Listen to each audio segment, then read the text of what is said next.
Ibu, sebelumnya Assalamualaikum warahmatullahi wabarakatuh. Waalaikumsalam warahmatullahi wabarakatuh. Di sini saya mohon izin sebelum saya melakukan wawancara, Bu.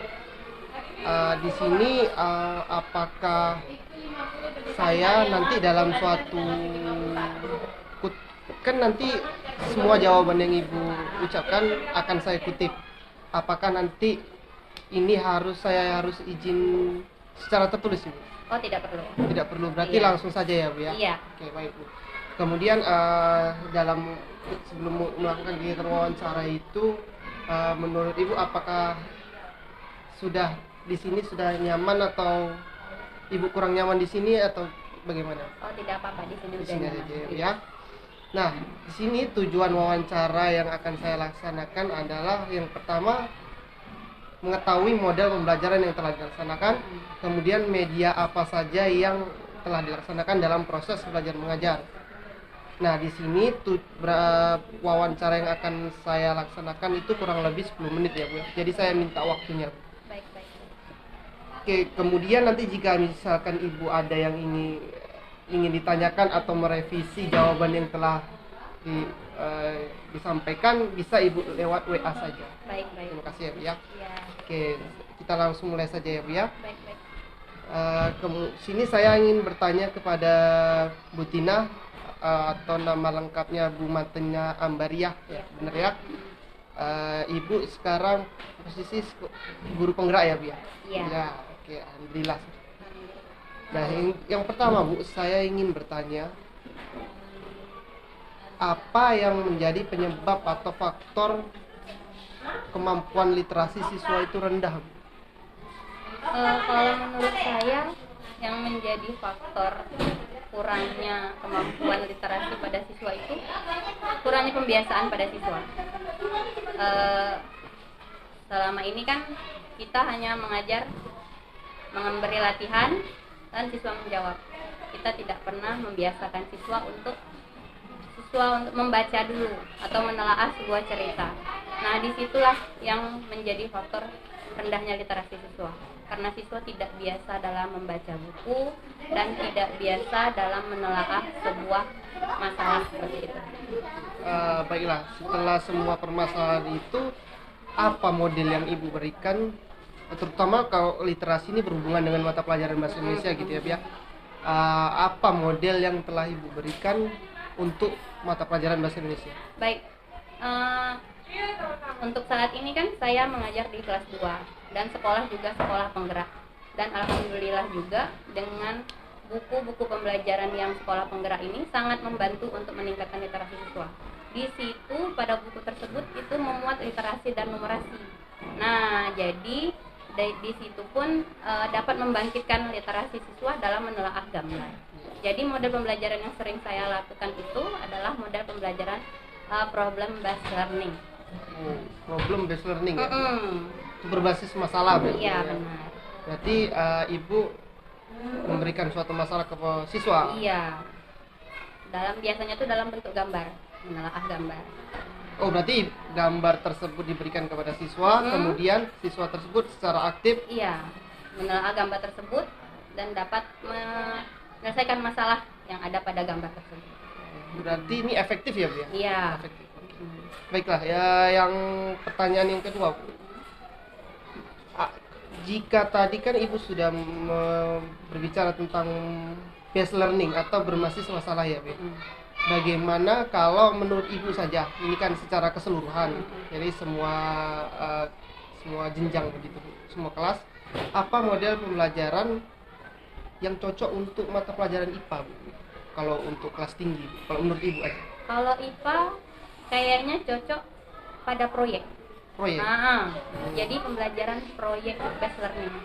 Project based learning. Project based learning. Jadi di situ sepertinya kalau menurut saya kelas tinggi itu ya lebih aktif untuk membuat suatu produk dari proyek tersebut. Hasil akhirnya berarti produknya ya, Bu ya? Iya, benar. Nah, kalau menurut Ibu, jika tadi kan Ibu bilang hasil akhirnya buah produk, apakah itu jalannya masih sama menggunakan masalah aja atau ada media yang ditampilkan gitu? Biasanya beragam. Beragam ya. Ada yang berbasis, ada yang masalah juga, ada juga menggunakan media. Media yang biasa digunakan itu biasanya seperti kartu masalah. Kartu masalah. Jadi siswa itu dibentuk secara berkelompok, diberikan kartu, jadi anak itu menyelesaikan masalah tersebut. Nah, dan juga dari masalah tersebut mereka menghasilkan sebuah proyek. Dan juga ada juga dengan video, gambar, cerita. Berarti karena mungkin sudah kelas tinggi jadi mereka bisa visualisasinya gitu ya. Iya, jadi kayak ada video, ada gambar gitu ya. Karena mereka bukan kelas 1, kelas 2 lagi gitu yang harus dibimbing segala macam. Nah, pertanyaan yang ketiga, Bu. Menurut Ibu, jika saya tanyakan ini kan secara keseluruhan ya, Bu ya. Model pembelajaran apa, Bu, yang cocok untuk mata pelajaran matematika? Kalau matematika kayaknya lebih cocok ke problem based learning. Problem based learning. Problem based learning. Jadi anak-anak itu masih sama tetap diberi masalahnya. Nah, setelah Ibu beri masalah, kira-kira kan Ibu sudah melaksanakannya.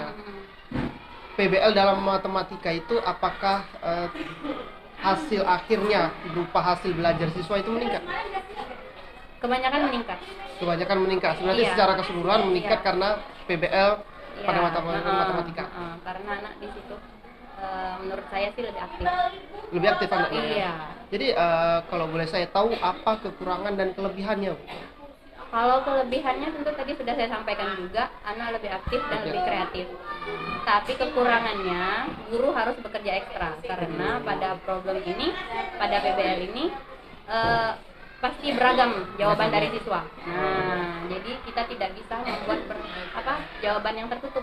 Jadi harus terbuka. Berarti kalau berarti saya simpulkan kalau misalkan anak lebih aktif itu menggunakan PBL ini bisa dikatakan masuk dalam profil Pancasila begitu ya? Iya, benar.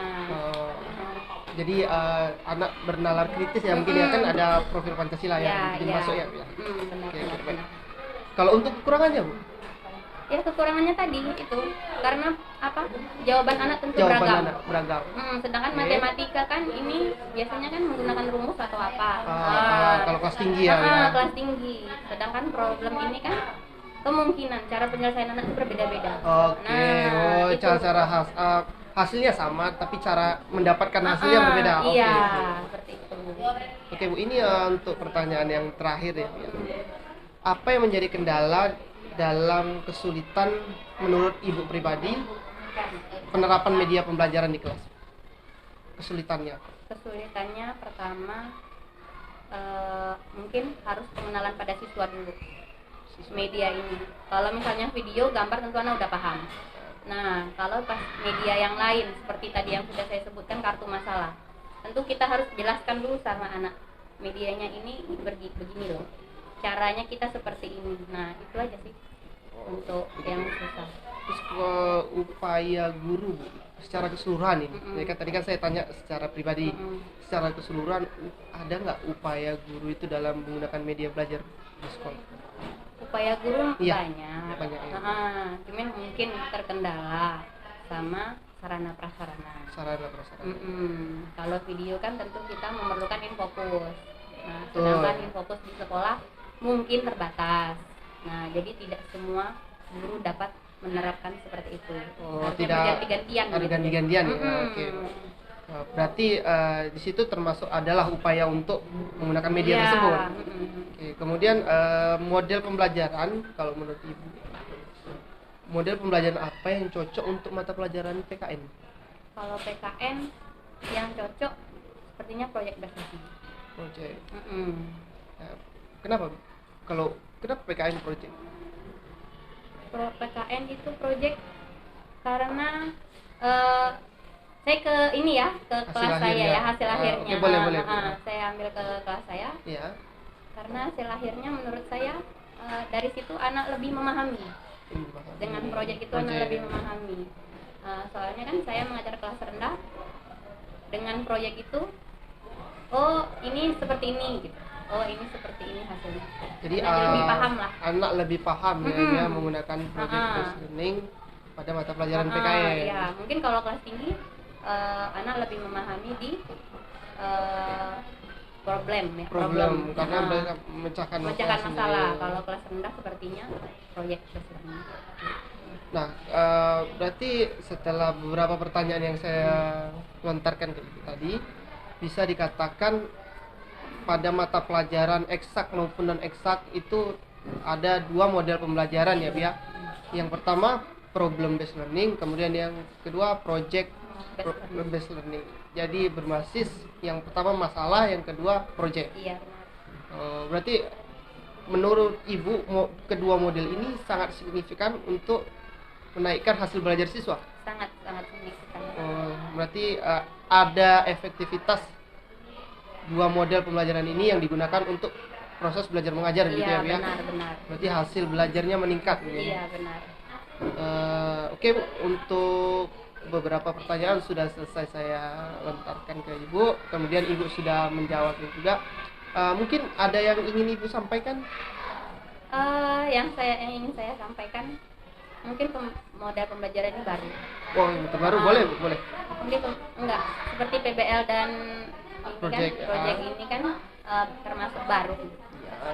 Jadi tetaplah berinovasi untuk membuat kreativitas dalam pembelajaran, dalam meningkatkan pemahaman dan kreativitas siswa. Karena dari situlah siswa dari mulai rendah sampai ke level tinggi agar siswa tersebut bisa berkembang di masyarakat nantinya. Berarti saya tarik kesimpulan ya, Bia.